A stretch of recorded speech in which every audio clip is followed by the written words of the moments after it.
Hello everyone. Today I have something of a special announcement. I recently released my first publication, a novella titled The Wrath of the Vorite. It is available on Amazon in both Kindle and MP3 format. Right now, the ebook is available for free for the next couple days, so you guys have a chance to grab that right now at no cost to you. The link to the page is in the description. The following is an excerpt from the audiobook.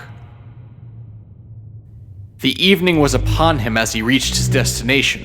While many of his fellow students were on their way to Jenna Silverman's party, Billy was prepared for what he assumed would be one of the longest nights of his life.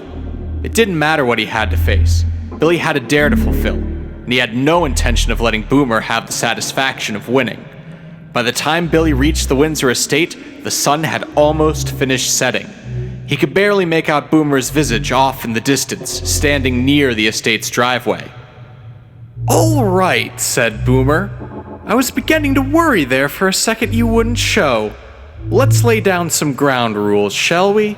Rule number 1. You must stay inside the estate the whole night. Once you go in, don't come back out. I just looked up there and they have a front porch, so if you want to get some fresh air, it's fine if you want to walk out there a bit. But otherwise, once we're done talking, you walk straight up and inside and stay there until sunrise tomorrow morning." Billy nodded his head in agreement, as Boomer continued talking. He was starting to get distracted as he looked up the driveway that led into the estate. Ideally, he would have liked to see the house before he agreed to everything, but it was impossible to see far enough with the trees, darkness, and distance in the way. Billy could have sworn the estate was closer to the road on the old photograph he saw online. He noticed there was an old for sale sign in front of the place that had all but completely rotted. "Actually," said Boomer, "make that last one rule number 2. Rule number 1 is don't get caught. If the cops or any other adults show up, hide. If you can't hide, you can break the last rule about leaving. The two of us are in enough heat as it is, and I don't want you snitching that I was the one who sent you up there." "It all sounds fine to me," said Billy. "Okay then. Good luck," said Boomer. "I may or may not come back to check on you at some point. Gotta make sure you're following the rules and all. Oh, and don't forget rule number 3. Bring back something awesome." With all the ground rules set, Boomer took his leave, and Billy began his walk up the hill onto the old Windsor estate.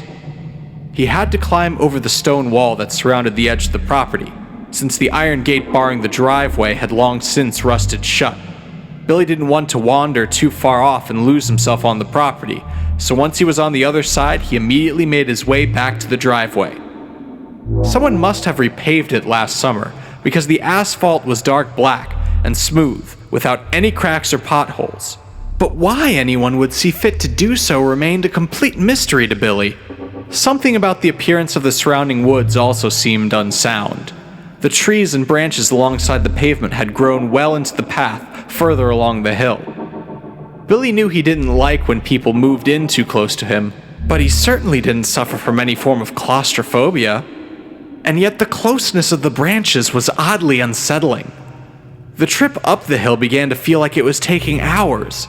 Billy thought little of this since his body was already exhausted from the miles he had walked earlier. Yet he could have sworn the hill demonstrated some quality that made it appear as if it did not have a finite length. The estate did not appear any closer.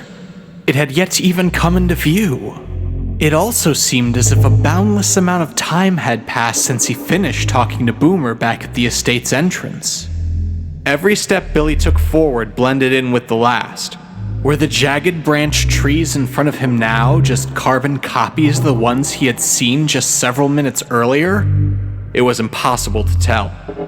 By this point, Billy knew his mind was playing tricks on him.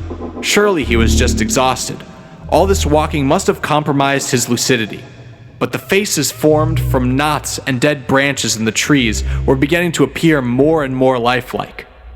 The still living branches were like arms reaching out that threatened to bind him. The final straw hit with one gust of wind that pushed a branch directly into Billy's back.